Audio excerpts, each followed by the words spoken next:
manera muy activa para generar esta fuerza de movimiento, esta fuerza de locomoción y llevar los miembros torácicos hacia craneal. Por eso ese músculo a veces se suele, digamos, contracturar cuando hay lesiones, cuando hay algunas patologías en las partes distales del miembro. El brachiocefálico tiene que trabajar mucho y eso lleva a veces a algún grado de contractura en el músculo, se pone realmente muy duro, dolorido. Bueno, es un músculo que puntualmente es bastante importante en los caballos que necesitan moverse a alta velocidad, como pasa, por ejemplo, en un caballo de carrera. Profe, perdón, si no Sí. entendí mal, porque me está dando medio mal el wifi. Ese como tendón que está señalado con la flecha que va para adentro sería. ¿Es como el Sí. vestigio de la clavícula que dijiste? Claro, eso es un remanente, un vestigio de la clavícula, que lo debo tener en otra diapositiva, se llama intersección clavicular. Ahí está con el número 1, ¿eh? Ahí lo Claro, tienen. ¿qué sería? Como parte del brachiocefálico. Eso queda incluido como dentro del brachiocefálico. Es el origen, se considera el origen del brachiocefálico. Una parte del músculo se dirige hacia el cuello y la cabeza y otra parte del músculo se va hacia el miembro. Y ese sería el origen del brachiocefálico. De ahí el nombre cleido braquial, cleido cervical. Cleido hace referencia a la clavícula. Hay un músculo que tal vez ustedes lo conocen o lo han escuchado, qué sé yo, digo, no sé. Un músculo del humano, que no lo tienen los animales, que se llama un nombre larguísimo, se llama esternocleidomastoideo. Esternocleidomastoideo, se llama en el humano y también en otros animales. ¿Por qué se llama esternocleidomastoideo? Porque comienza en el esternón, una parte, otra parte comienza en la clavícula y termina en la cabeza, en una porción del temporal, que se llama proceso mastoides, que está cerquita de la oreja. Bueno, ese músculo que lo tenemos desarrollado nosotros, ¿sí? Menciona dentro de su palabra, de su nombre, la palabra cleido. ¿Qué hace la referencia a la palabra cleido? A clavícula. Esternocleidomastoideo. En los animales no tienen esternocleidomastoideo. No existe ese músculo. Tienen solamente esternocefálico, como están viendo acá. Pero aparece esa palabra cleido, cleido braquial. ¿Ven? Cleido hace referencia a clavícula. A pesar de que el animal no tenga clavícula, tiene un remanente, tiene un resto de la clavícula, que es una estructura fibrosa principalmente, que está justamente ubicada ahí, y que no es fácil de identificar en el cadáver. De ahí, Profe, creo que, perdón, en la diapositiva anterior, donde está ahí el número 3, no, en la otra, la que estaba recién. sí, No, esa no, la otra, la que estaba hace un ratito. ¿cuál? Esa. En la 3, que dice parte mastoidea del músculo cleidoencefálico. En la diapositiva anterior, donde estaba como más o menos en 3D, por así decirlo, ¿no decía esternocefálico? Claro, ¿por qué? Porque el esternocefálico, que está con el número 3, que ahora no nos interesa demasiado porque es un músculo del cuello, no es un músculo extrínseco, tiene en las distintas especies, ¿sí? En las diferentes especies tiene porciones, tiene partes. Algunas especies tienen una parte que va al temporal, otros van a la parte del occipital, que es un hueso del cráneo, ¿no es cierto? Por eso aparecen esos nombres medio raros. Parte mastoidea del cleidocefálico es una parte del esternocefálico. Por eso si nos ponemos a buscar en detalle cada músculo, lo van a poder ir desarmando el músculo. El músculo tiene distintas porciones Claro. y esas porciones tienen que ver en el lugar donde se insertan principalmente, a dónde van a parar. Por eso digo que esto se hace bastante engorroso de estudiar si uno quiere ir al detalle minucioso de cada uno de los músculos, ¿sí? Acá está señalado porque si no va a generar confusiones con algún otro músculo, pero el esternocefálico no es un músculo extrínseco, va del esternón a la cabeza. y tiene partes, partes que van al temporal, partes que van al occipital, en algunas especies, como pasa en el caballo y la vaca, hay partes de ese músculo que van a la mandíbula, y de ahí aparece el nombre esternomandibular. Bueno, no quiero hacer una ensalada de todo esto, porque si no, realmente va a ser mucho lío, pero lo dejemos medio, digamos, en líneas generales. Me interesa que lo conozcan los músculos más desde el punto de vista de líneas generales, porque si no, se va a hacer mucho lío con las diferentes porciones que tiene cada músculo, ¿sí? Sepamos que existe un brachiocefálico, que va desde la cabeza al miembro, que el origen se lo considera ese resto que quedó de la clavícula, ¿sí? Ese músculo importante desde el punto de vista de la protracción, del adelantamiento que tiene el miembro torácico. Y es un poquito la idea de conocer más que todo las partes generales que tiene cada músculo. Después, si les da el tiempo como para poder estudiar más en detalle cada uno, bueno, mejor. Pero no quiero hacer mucho lío con toda esta historia, sino... Bueno, Profe, en el libro de Koenig que usted dijo, bueno, el músculo es el esternocleidomastoideo, que no existe en los animales. no está. Bueno, no sé, acá en el libro de Koenig, o sea, está ese músculo y de ese músculo sale como que está el esternocefálico y el brachiocefálico. Si quiere después, no Bueno, sé. no, o sea, hay un músculo que así con ese nombre, esternocleidomastoideo, es un músculo de los humanos, no lo tienen los animales, salvo que Koenig o Kenny lo considere Claro. De esa forma, pero no es un músculo desarrollado, o sea, no es un músculo como tal en los mamíferos domésticos, nosotros estamos estudiando, ¿no? Es un músculo sí desarrollado en el humano porque tiene una clavícula verdadera. ¿Sí? Hay un hueso, dos huesos tenemos en la clavícula, ¿no? Dos clavículas tenemos bien formadas, que son importantes también para sostener los miembros torácicos, los miembros superiores, pero no es un músculo que esté desarrollado en los animales. Pero yo Y tenía se esa duda. considera el esternocefálico por un lado y el brachiocefálico por otro. Pero de ahí que aparezca un esternocleidomastoideo, no sé, me suena medio raro. Pero bueno, puede ser que lo hayan puesto ahí como músculo. Claro, por eso le preguntaba yo, profe, no me tenía esa duda. Está bien. Bueno, acá tenemos entonces el brachiocefálico, ¿sí? El brachiocefálico es bastante parecido en toda la especie, algunos animales tienen más desarrollo que en otros, ¿sí? Pero en definitiva es bastante similar, ¿no es cierto?, la disposición, cómo es la ubicación del músculo, de dónde hasta dónde va, las funciones y demás son realmente muy, muy parecidas. Bien.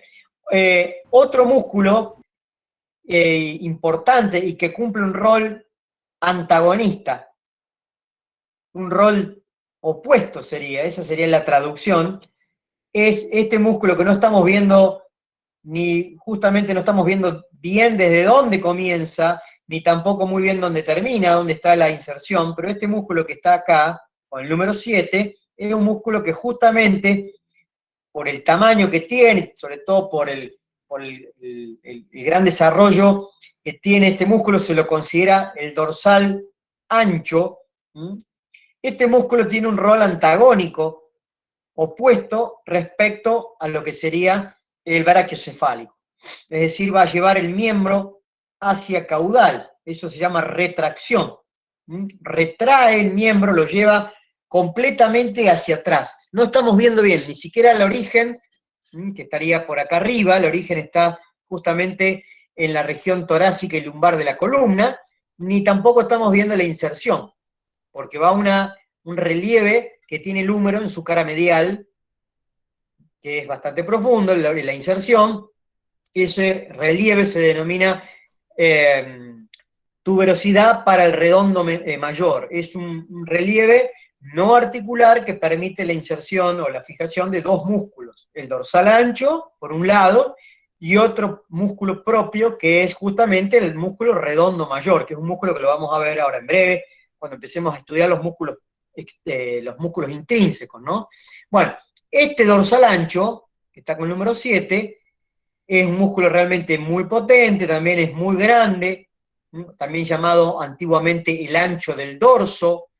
Bueno, ese músculo lo que hace es empujar y llevar todo el miembro hacia caudal. También interviene, ¿no es cierto?, en movimientos del tronco, pero sobre todo tiene un rol muy importante de la locomoción, ya que permite llevar el miembro torácico hacia caudal, hacia atrás.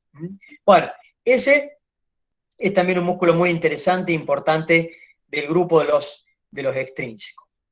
Después vamos a ver, ven ahí está, en este esquema, el dorsal ancho. ¿Sí? El dorsal ancho, ¿a dónde se va a unir? Bueno, acá estaría aproximadamente en la cara medial del húmero, esa tuberosidad que es la inserción del dorsal ancho. El dorsal ancho tiene una función porque va a llevar todo el miembro hacia atrás y además va a poder actuar también en la articulación del hombro, va a flexionar la articulación del hombro, ¿no? Bueno, y acá arriba, eso que está de color blanco, sería el origen del dorsal ancho, que es un tejido fibroso, que se denomina fascia tóraco-lumbar, por la ubicación que tiene, justamente está desde la región torácica y lumbar de la columna vertebral. Bueno, acá tenemos otros músculos extrínsecos, ya que estamos con la imagen la vamos a aprovechar. El homotransverso, que está con el número 3, ¿sí? Homotransverso. Ese músculo se considera el origen, el ala del atlas, y la inserción, la escápula o la región del hombros. Este músculo se termina conectando también de manera muy íntima con otro músculo extrínseco, que es el trapecio, que como ven acá tiene una forma triangular, y cuando yo lo miro desde dorsal y lo junto con el trapecio del otro lado, ahí realmente adquiere esa forma tan particular, por eso se llama músculo trapecio. ¿Sí? Bueno, el trapecio tiene dos partes, una parte que viene de la región del cuello y otra parte que viene de la región torácica, por eso tiene estas dos porciones, y ahí tenemos el homotransverso. Estos son todos músculos de la capa superficial. El brachiocefálico que vimos recién, el dorsal ancho, el trapecio, el homotransverso, y falta también agregarle los pectorales. ¿Sí? Hay un grupo de pectorales que están ubicados justamente en el pecho del animal y que también forman parte del grupo de la capa superficial. ¿Sí? Profe, ¿dónde dijo que se insercionaba el homotransverso? Se inserta. ¿Sí? Inserta. El homotransverso se inserta, ¿no es cierto?, en la región del hombro, en la espina, se puede considerar la espina de la escápula, ¿sí? En la parte más ventral de la espina de la escápula. Esa es la inserción. Lo mismo ocurre con el trapecio. El trapecio se está insertando las dos partes, la parte cervical y la parte torácica, en la espina de la escápula. ¿Ven? Este relieve que ustedes ya lo estudiaron hace tiempo, bueno, eso permite la inserción de estos músculos, tanto del homotransverso como del trapecio. Algunos músculos se insertan en la escápula, algunos músculos se insertan en el húmero, y en alguna especie, ya vamos a ver, algún músculo que todavía no hemos estudiado puede llegar a insertarse en el radio, ¿sí? Un poco más a distal, más abajo. Eso es lo que ocurre principalmente con el caballo. El caballo y algunos otros, digamos, la vaca también se considera, pero bueno, principalmente el caballo, los pectorales, son músculos muy voluminosos, muy grandes, y que llegan a insertarse hasta la zona del radio, por eso es que son tan grandes los pectorales de un caballo. Bueno, acá estamos viendo, esto sería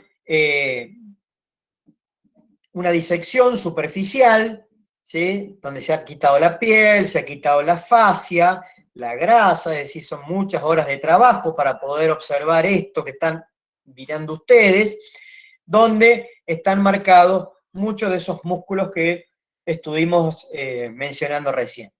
El brachiocefálico, la cabeza del animal, para ver si podemos entender, está por acá, más todavía inclusive, pero bueno, está apuntando hacia aquel lado, ¿no? Para aquel lado está la cabeza del animal.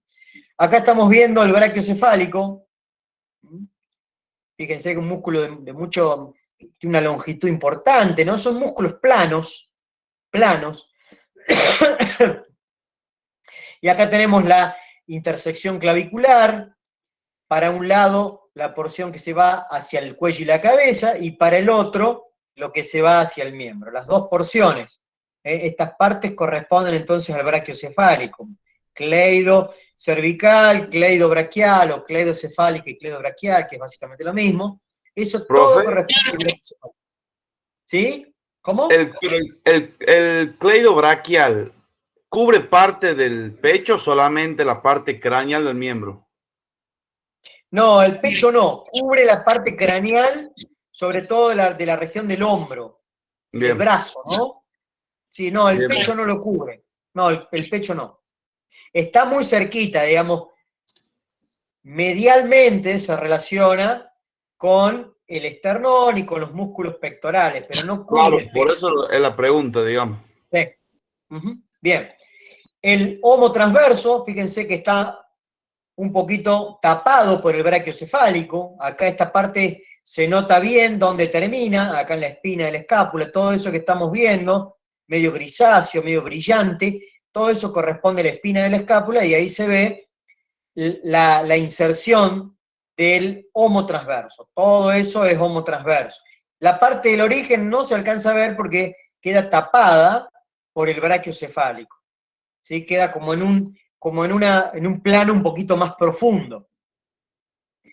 Ahí tenemos el trapecio, la porción cervical y la porción torácica.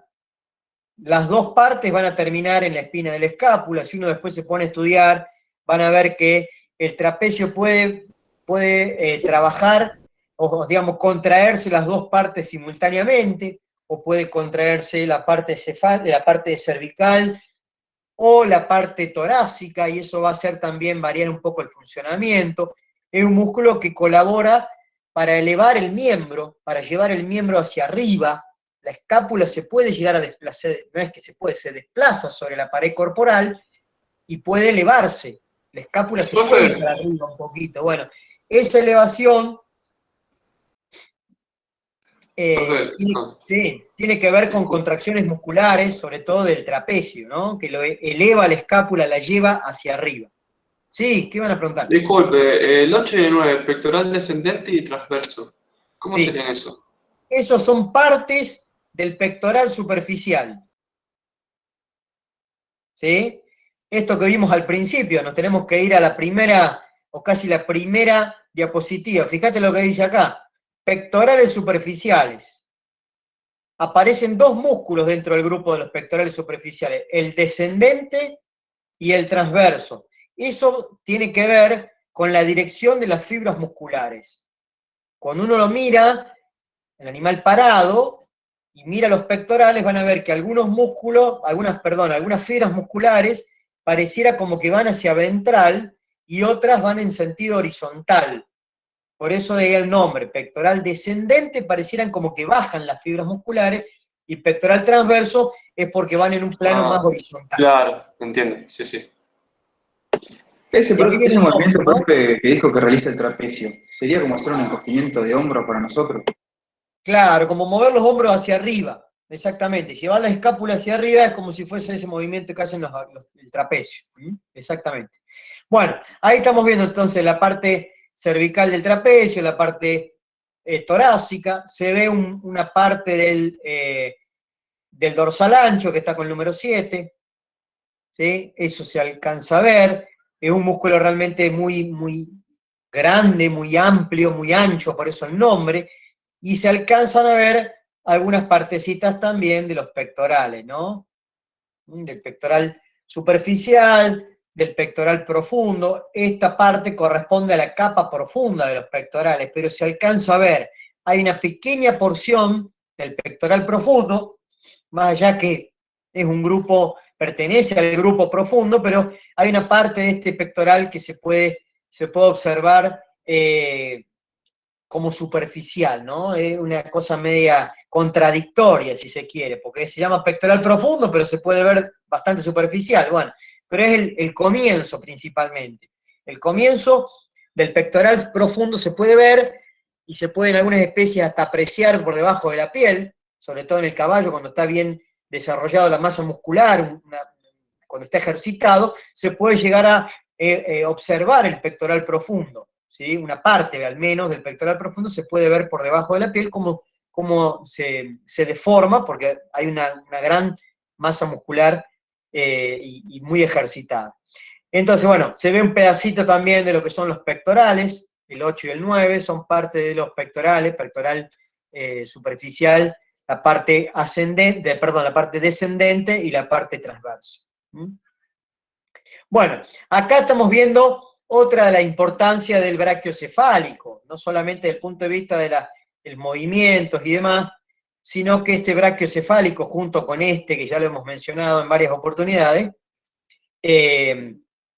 esos dos músculos van a estar formando un surco muscular donde va a estar alojada una vena realmente muy interesante, muy importante y sobre todo para algunas especies de gran utilidad. La vamos a usar principalmente esa vena en los grandes animales. Y ahí estaría el caballo, la vaca, también se utiliza muchísimo en el caso de la cabra, la oveja. No quita que no exista en los carnívoros esa vena que se llama vena yugular externa, pero en general es una vena que se utiliza con menor frecuencia en un perro y en un gato. Generalmente las venas que más se utilizan en los carnívoros son venas ubicadas en los miembros torácicos y miembros pélvicos. Son venas superficiales Ahí que es donde se se utilizan con inyectan, mucha ¿no? frecuencia. ¿Eh? ¿Qué pasó? Ahí es donde se los inyecta, los caballos y eso, ¿no? Claro, son venas que tienen mucha utilidad práctica. Ustedes las van a utilizar con mucha frecuencia en un caballo, en una vaca, en una cabra, una oveja. Son venas que se pueden identificar generalmente sin dificultad, que están del lado izquierdo y del lado derecho. Hay dos venas yugulares, también la tiene el humano. Y esas venas, que son generalmente de gran calibre y son superficiales, se utilizan con mucha frecuencia en estos animales. En el perro y en el gato, generalmente optamos por otras venas, que también pueden ser medianamente complicadas de identificar, sobre todo si tenemos una raza de pequeño tamaño o son animales muy jóvenes, como son los cachorros. A veces son venas que son muy chiquititas en los miembros, y en esos casos por ahí hace necesario tratar de localizar estas venas yugulares que son de mayor calibre, para administrar un medicamento, para sacar una muestra de sangre, para hidratar el animal. Bueno, ya van a ver todas las utilidades que tiene de poder localizar estas venas en los distintos animales. Por ejemplo, cuando tengan que mantener anestesiado a un animal, van a tener que también utilizar alguna de estas venas. Bueno, tiene mucha utilidad práctica. Ahora simplemente el propósito es mencionar que el brachiocefálico también participa en este surco, denominado surco yugular, donde está ubicada esa vena, ¿sí? La vena yugular. Hay un surco yugular izquierdo, un surco yugular del lado derecho, donde van a estar ubicadas cada una de las venas yugulares en el lugar correspondiente. Bueno, brachiocefálico. Miren, esto está sacado del libro de Kenny, ¿ven? El libro de Kenny ahí hace todas las divisiones, ¿sí? Todas las divisiones del brachiocefálico. Bueno, si alguien las quiere conocer, saber, lógicamente que bienvenido sea, pero ahí tenemos las distintas partes acorde a dónde se va a estar uniendo el músculo, a dónde se está insertando.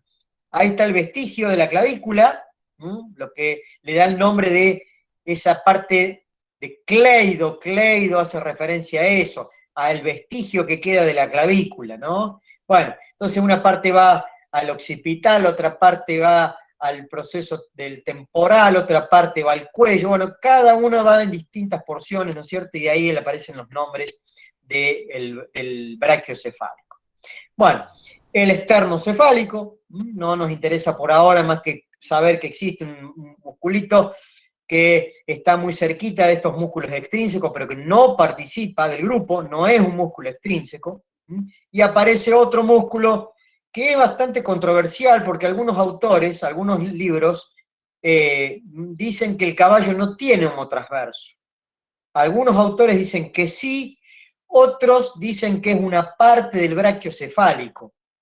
Por eso pueden llegar a encontrar algunas discrepancias entre los distintos libros. Algunos autores dicen que el lomo transverso no está desarrollado en el caballo y que es una parte del brachiocefálico, y otros autores dicen que sí tiene desarrollado el músculo homotransverso. Profe, Sí, no sé si decirlo cada fibra, no sé si está bien la palabra cada fibra del músculo, sí, se está perfecto. une a cada, por ejemplo, la primera fibra se une al ala transversa del axis y después las otras tres se unen a las siguientes tres alas transversas de las vértebras cervicales. Sí, no es que acá el dibujo es muy esquemático, ¿no? Acá tenés un sinnúmero de fibras musculares. Fibras musculares El conjunto de fibras es musculares. sinónimo, claro, es sinónimo de célula muscular. Claro, La célula, por el aspecto que tiene, la célula del músculo esquelético, como tiene esa forma más o menos cilíndrica, se la denomina fibra muscular. La dirección de la fibra muscular es paralela, ¿no? Una fibra está como al lado de la otra, y hay miles y miles de fibras musculares, una al lado de la otra. Acá es un esquema simplemente, ¿no? Lo que sí puede ser es que vos estés mencionando es como que los distintos fascículos musculares, ¿sí? Como, digamos, conjunto de fibras, una parte se esté fijando en el proceso mastoide, otra parte se esté fijando en las vértebras cervicales, otra parte... Es un grupo de fibras musculares, ¿sí? No es una fibra. Una fibra es claro, una eso quise célula, decir. Sí, sí, me claro. confundí yo. El conjunto de fibras musculares sí puede tener distintos lugares de inserción, se van fijando en distintas partes, pero una célula muscular es una fibra muscular, ¿no?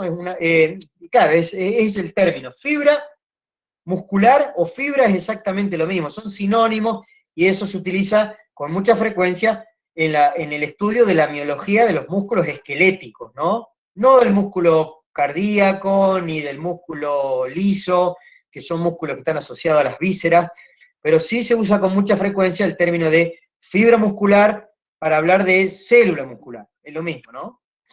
Bueno, esto lo van a ver en los libros. Ustedes si leen del libro de Kenning, va a hablar del homotransverso. Si por ahí agarran el libro de Sisson, va a decir que no tiene homotransverso. Si agarran otro libro, va a decir que sí tiene homotransverso. Bueno, no se compliquen demasiado con esa cuestión, ¿sí? Acá también otro esquema, otro dibujo del libro de Kenning, ¿no?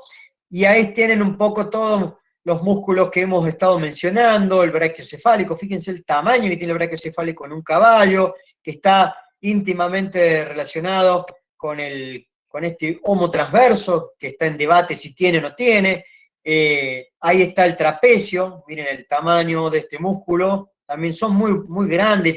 Grandes masas musculares tiene el caballo, y sobre todo en la parte proximal de los miembros, ahí donde abunda la enorme cantidad de músculos, y esos músculos todos son muy importantes para la locomoción, por eso es que en la parte distal generalmente hay muy, muy, muy poquito tejido, más que ligamentos, tendones, articulaciones y huesos, y prácticamente no existen vientres musculares. Los vientres musculares están todos en la parte proximal de los miembros, y eso hace que la parte distal sea muy liviana, y eso hace muy eficiente la locomoción. Y eso es un mecanismo, digamos, evolutivo muy beneficioso para el animal, para poder, digamos, correr a alta velocidad y poder escaparse de las situaciones de peligro. Es parte de la evolución del animal, ¿no? Ahí tenemos el dorsal ancho, no se ve bien a dónde termina. Bueno, pectoral profundo en este caso, es el grupo de los profundos, y ya vamos a ver otras imágenes, unos minutitos más, para avanzar un poquito más y lo vamos a dejar. Bueno, el surco yugular, ahí está en una imagen real, una foto real, ¿no? Ahí está el brachiocefálico, todo esto es brachiocefálico, todo es una enorme masa muscular, y ahí se ve el esternocefálico. Y justamente en el medio de los dos se alcanza a ver una depresión, un surco, bueno, se me corrió, un surco que corresponde al surco para la vena yugular externa. Y bueno, esto después lo vamos a reiterar cuando estudiemos un poco más la cuestión de los músculos cervicales y veamos y conozcamos más el aparato circulatorio y demás. Hay un montón de cosas que se pueden empezar a ver y se pueden apreciar en la superficie corporal del animal. Eso es muy importante, que uno empiece a ver. Miren el tamaño de lo que tiene la vena yugular. ¿Ven? Ahí está la compresión en la vena, y al no poder pasar la sangre, porque estamos comprimiendo con el dedo, la sangre se empieza a acumular en la vena, y esa es la maniobra que ustedes van a tener que hacer para poder ubicar con facilidad la vena y poder hacer una inyección o canalizarla o Y sacar lo un que hueso. está, profe, más craneal es el músculo externo-cefálico. Esto que está acá es el braquio. Este es el esternocefálico, sí. Este Externo-cefálico, músculo, sí. Todo ese es esternocefálico, todo esto que está por acá es braquiocefálico. claro. ¿Mm? Bien, y ahí arriba, ese relieve que se alcanza a ver más o menos, es el ala del Atlas. Ese relieve que aparece ahí arriba es el ala del Atlas, y ahí se ve la mandíbula, la rama de la mandíbula, el borde cervical, la parte ventral de la rama de la mandíbula, la articulación temporomandibular. Bueno, hay un montón de cosas que se empiezan a ver cuando uno conoce la anatomía, las podemos empezar a identificar. Y eso es un poco el propósito que tenemos, ¿no? De poder aplicarlo a algo, porque si no queda como una ciencia muerta que no me sirve para nada más que saber nombres y nombres y nombres y nombres. Esto, la idea es que ustedes lo pueden aplicar en la profesión, ¿no? Ya sea en una exploración clínica o en una cirugía. Bueno, hay numerosísimas oportunidades donde uno necesita poner en práctica la anatomía. Bueno, acá tenemos el grupo de los pectorales, ¿sí? Esta es una imagen ventral, ¿no? Estamos viendo una imagen ventral porque es la mejor forma para poder observar los músculos que están justamente en el pecho del animal. Los pectorales, para poder verlos bien, hay que mirarlos principalmente desde abajo, porque el origen que tienen todos estos pectorales, el comienzo, más allá que no se vea completamente, es el esternón. Y el esternón es un hueso que está ubicado en la parte ventral del cuerpo, ¿no? En la parte ventral del tórax. Entonces, el esternón es el origen común de todos estos pectorales. Tenemos pectorales, todos son músculos pares, bueno, creo que no hace falta explicarlo, todos los músculos extrínsecos, todos los músculos intrínsecos, son todos músculos pares que se repiten de un lado y del otro, ¿sí? Y acá tenemos tantos pectorales, los superficiales, de la capa superficial, como también el pectoral de la capa profunda, que está con el número 7, que están todos básicamente casi en el mismo plano, ¿no? Están todos como uno por detrás del otro. Profe, Acá, disculpe. sí. ¿Usted puede subir este PDF? Sí, no hay problema. Después se los cargo ahí en el Drive, me dirán. Perfecto. Ahí está el pectoral. Estos dos, el 5 y el 6, son los que forman los pectorales superficiales, ¿no? El pectoral descendente, esto no es tan fácil de ver en una disección. Uno a veces reniega bastante y perdemos tiempo para ver cómo realmente las fibras musculares parecieran que se van para abajo, y ahí el nombre de descendente, ¿no? Como que van bajando, y las otras que van en un sentido más bien horizontal, y bueno, eso le da el nombre de pectoral transverso. En definitiva, tiene que ver con la dirección de las fibras musculares y a veces nos hace perder mucho tiempo tratando de distinguir cuál es cuál. Pero el que está más acraneal siempre es el pectoral descendente, y el que está un poquito más atrás es el pectoral transverso. Esos dos músculos pectorales son los que forman el grupo superficial. Y el que tiene una dirección diferente, que pareciera que sube hacia el miembro, va como escalando, ese es el pectoral profundo, ¿sí? O también llamado pectoral ascendente, ¿sí? Descendente, transverso y ascendente. Esos serían los nombres también que se utilizan para, digamos, describir estos músculos pectorales. Los músculos pectorales en todas las especies tienen básicamente el mismo rol, la misma función, es decir, van a llevar el miembro, acercar el miembro hacia el plano medio. Van a contraerse y van a llevar el miembro lo más pegadito posible al tronco del animal, acercándolo a la línea media. Ese movimiento se denomina aducción. Son aductores de los miembros torácicos. Esa es la principal función, ¿sí? Son aductores de los miembros torácicos. Bueno, por eso cuando uno va al gimnasio y quiere practicar, ¿no es cierto?, pectorales, que hay bastantes posibilidades, pero generalmente les hacen hacer ese movimiento, ¿no? Se sientan en un banco especial y ponen pesas, y el objetivo es que esos pectorales trabajen acercando el miembro superior, en nuestro caso, hacia el tórax. De esa manera lo que estamos haciendo es aducción permanente, lógicamente con peso, porque si lo hacemos sin peso no va a tener ningún sentido, ¿no? Entonces, estos músculos, los pectorales, tanto en un perro, en un gato, en el caballo, en el humano y demás, son todos músculos que se encargan de llevar los miembros torácicos hacia el plano medio.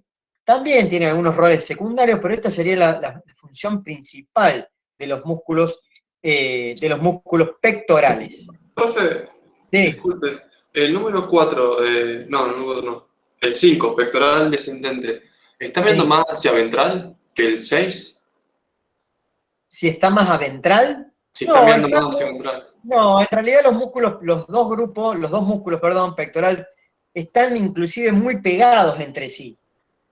Claro, porque no veo la Eh, diferencia ahí entre Sí, descendente pero y puede ser transverso. en el esquema, pero en realidad no, están los dos en el mismo plano, lo único que están muy pegados, íntimamente adheridos entre sí, a veces es difícil de poder discriminar uno del otro, como les decía recién. A ver si tengo otra imagen. Bueno, ahí fíjense, ahí está el pectoral descendente y el pectoral transverso. Ah, ahí se ve, ahí se ve, sí, sí. Descendente y transverso. Estos dibujos están buenos porque tenemos el esqueleto al lado, como para poder recordar algunas cuestiones de los miembros y del esternón y demás, y ahí estarían los pectorales, ¿ven? Pectoral descendente, que se ve como que las fibras musculares se van hacia abajo, se van a insertar en el tubérculo menor, principalmente del húmero, en la cresta del húmero, y el pectoral transverso, que tiene una disposición un poquito más horizontal. Bueno, por eso tiene esa clasificación Claro, en ahora sí se descendente. entiende. ¿Qué pasa en el caballo? En el caballo tenemos una gran diferencia acá desde el punto de vista del desarrollo. Los pectorales de un caballo son músculos muy voluminosos, realmente extremadamente voluminosos. Dentro de las especies que nosotros estudiamos son los más grandes, digamos, comparativamente, ¿no? Si yo comparo los pectorales de un caballo con un perro, de un gato, con una vaca, el caballo es el que tiene los pectorales más desarrollados. Por eso es que el pecho del caballo es muy, muy voluminoso. Y también lo hace en un lugar posible para poder inyectar o administrar algunos medicamentos intramusculares, aunque no lo usen de manera muy frecuente, hay muchos veterinarios que utilizan los músculos pectorales para administrar algún medicamento. Ahí se ve pectoral descendente del caballo, de un lado o del otro, comenzando desde el esternón, del manubrio del esternón, de las primeras partes del esternón, y el pectoral transverso, que es el que sigue un poquito, ¿no es cierto?, más hacia, se me fue la imagen, el pectoral transverso, que es un músculo que va a llegar hasta la región del antebrazo. Imagínense ustedes que sus pectorales lleguen hasta el radio, hasta el antebrazo. Eso sería realmente extremadamente anormal, ¿no? Pero en el caballo es algo normal, es algo natural, que el pectoral transverso, quiero borrar y no puedo, ahí está, el pectoral transverso alcance hasta el radio, es decir, empieza del esternón y llega hasta acá, desde el esternón hasta el radio. Así es como está dispuesto el pectoral transverso en un caballo. Ahora vamos a ver una imagen, fíjense, todo esto también es una imagen de un caballo real, ¿no? Todo esto son pectorales. Acá no se distingue muy bien cuál es cuál, pero todo esto es pectoral descendente, y ahí está el pectoral transverso, que llega hasta el radio. Esto que estamos, a donde yo tengo el dedo puesto, sí, porque esta es una foto que me sacaron en un curso de hace muchos años atrás. Bueno, estábamos marcando algunos lugares para administrar algunos anestésicos locales y demás. Bueno, ahí estoy marcando justamente el lugar donde se está uniendo también parte del pectoral, el pectoral transverso. ¿Sí? El pectoral transverso llega hasta el antebrazo, como estamos viendo acá en este esquema. ¿Ven? Todo esto es pectoral transverso de un caballo. Todo eso que se ve ahí es pectoral transverso. Por eso es que el pecho de un caballo es tan voluminoso, tan grande, ¿no? Eso no ocurre en el resto de los animales. Bueno, Y acá ya nos metemos un poquito, y ya con esto terminamos, nos metemos un poquito en el grupo profundo, ¿sí? El grupo profundo, en general, es un grupo que para poder observarlo y para poder encontrar cada una de sus partes hay que retirar el miembro torácico. En el aula nosotros lo que hacemos para poder estudiar mejor todos estos músculos es cortar todo el grupo superficial, todos los extrínsecos superficiales, y empezamos a desprender el miembro torácico porque no hay que desarticular nada.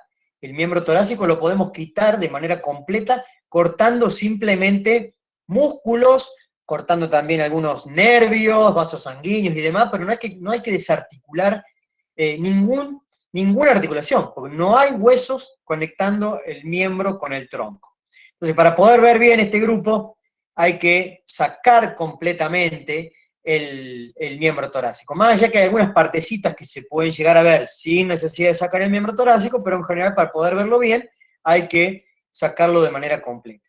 Ahí estamos viendo uno de los músculos profundos más importantes que hay, en todas las especies ocurre lo mismo, que fíjense que el borde que tiene, ahí se me fue un poquito, el borde del músculo, bueno, acá está solapado con otro músculo más, el borde del músculo, sobre todo en algunas partes, es bien aserrado, como si fuesen las sierras, ¿no? Los picos que hacen las montañas, las sierras, o el filo de un cuchillo con sierrita, ¿no? Por eso se llama serrato ventral.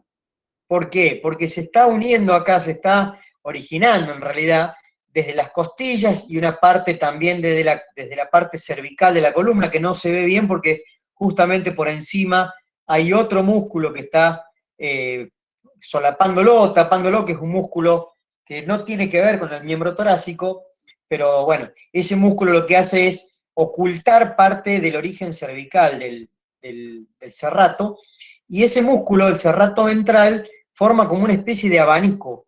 Es un abanico, un músculo plano, de forma de abanico, que se termina uniendo a la escápula, a la cara medial de la escápula, justamente donde hay una zona denominada superficie o cara serrata. ¿Sí? La cara serrata de la escápula seguramente la deben recordar. Bueno, la cara serrata justamente es el lugar donde se fijan los músculos serratos. Está el serrato ventral, también hay un serrato dorsal, que es este músculo que está acá. Profe, ¿tiene varios orígenes entonces el serrato? ¿Cómo? ¿Tiene varios orígenes el serrato? De las El costillas y serrato de la tiene un escápula. origen cervical, sí, tiene un origen cervical, por eso aparece el serrato ventral del cuello, y un origen torácico, desde las costillas. Una parte de las vértebras cervicales, otra parte de las costillas, no de todas las costillas.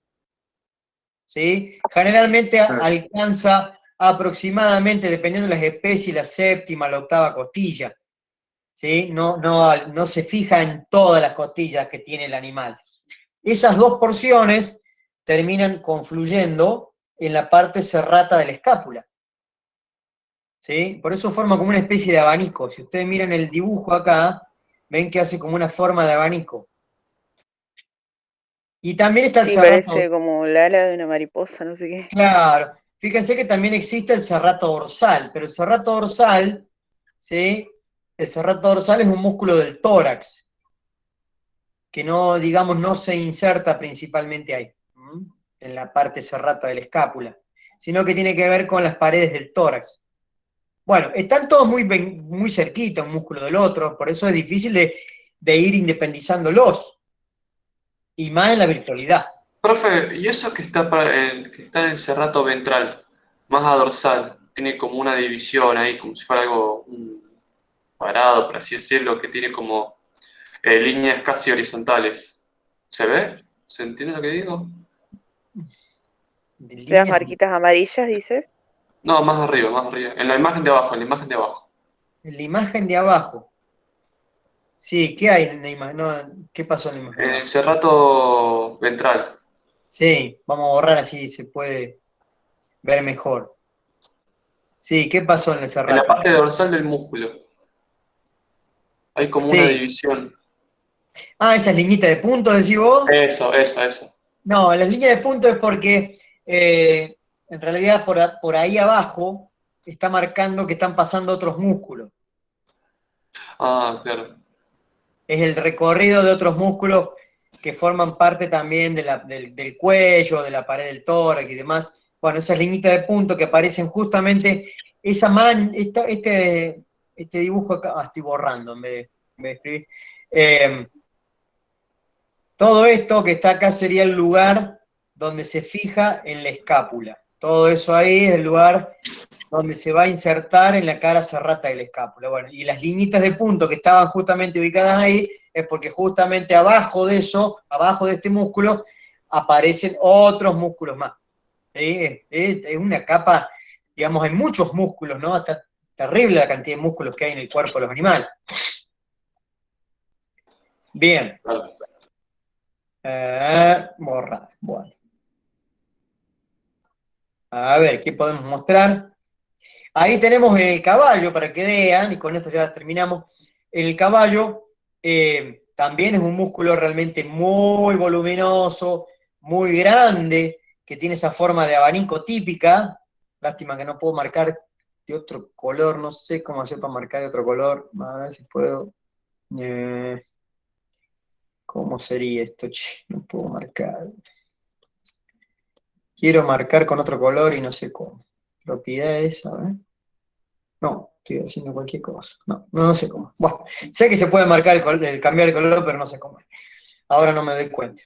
En definitiva, el caballo también tiene su serrato ventral muy amplio, muy grandote, con esa forma típica de abanico. Ahí se ve la parte torácica, cómo se va fijando, en realidad se va originando de las costillas, y es el que un poco le da el nombre, ¿no? Y junto con la parte cervical, como le da el nombre a este músculo, el serrato ventral, que se termina uniendo a la cara serrata del escápulo. Este músculo es un músculo muy importante para el soporte del tronco del animal. Recordemos este esquema, como dice acá este cuadro, ahí estaría el serrato ventral. Fíjense cómo al pegarse sobre las costillas y también parte del cuello y después insertarse en la escápula, mantiene sostenido, por la disposición que tiene el músculo, mantiene sostenido gran parte del peso corporal, porque funciona de ambos lados como si fuese una especie de cincha que pasa por debajo, ¿no? Junto con los pectorales, que también colaboran. El serrato ventral es un músculo que cumple un rol importante también desde ese punto de vista, ¿no? Y bueno, y esto lo puse porque es una patología donde está vinculada, es muy raro de verla, pero tiene que ver con esto que estamos mencionando ahora, es decir, con este soporte muscular, como en este animal, por un traumatismo muy severo. Esto no lo van a ver con mucha frecuencia realmente, es algo que aparece por ahí descrito en los libros, pero después es muy raro de ver en la clínica diaria, porque no es algo frecuente, ¿no? Pero en este caso ocurrió una ruptura del serrato ventral, un desgarro del serrato ventral. Se rompieron las fibras musculares del serrato, ¿no? Se separaron las fibras musculares, y es por eso que parece como que la escápula está más alta de lo normal. Eso que ustedes están observando ahí, como si fuese una joroba, no es una joroba, es el cartílago de la escápula, que está más elevado de lo normal. ¿Por qué está más elevado de lo normal? Porque se ha perdido parte de este soporte, y el tórax, y sobre todo esta porción más craneal del tórax, se ha elevado. Cuando el animal pisa, ¿sí? Se va como para arriba el miembro torácico, porque ha perdido parte de la conexión con el tronco, y el tórax se va para abajo. ¿Sí? El tórax. ¿Y por qué puede ser que pase eso, profe? ¿Por Es un muy mal raro eso. movimiento o algo así? El animal tiene que haber sufrido un traumatismo muy severo, tal vez ha tropezado o ha quedado enganchado en algún lugar. Bueno, es algo muy, muy extremadamente raro de verlo, ¿no? Pero un poco tiene que ver con esto que estamos viendo ahora, que es el soporte que realizan estos músculos para poder, ¿no es cierto?, sostener gran parte del peso corporal. Simplemente es una cuestión clínica rara, pero me interesaba más bien el tema de que reconozcamos el rol funcional que tienen estos músculos, sobre todo el serrato ventral, desde este punto de lo que es el sostén del tronco, entre medio de los miembros torácicos. Entonces, si se pierde parte de ese soporte, que es extremadamente raro, como yo recién dije, puede llegar a ocurrir algo como lo que estamos viendo ahora, ¿sí? No es algo muy típico, ¿no? Pero es algo interesante para poder un poco explicar cuál es el rol funcional que cumplen estos músculos, ¿no? Bueno,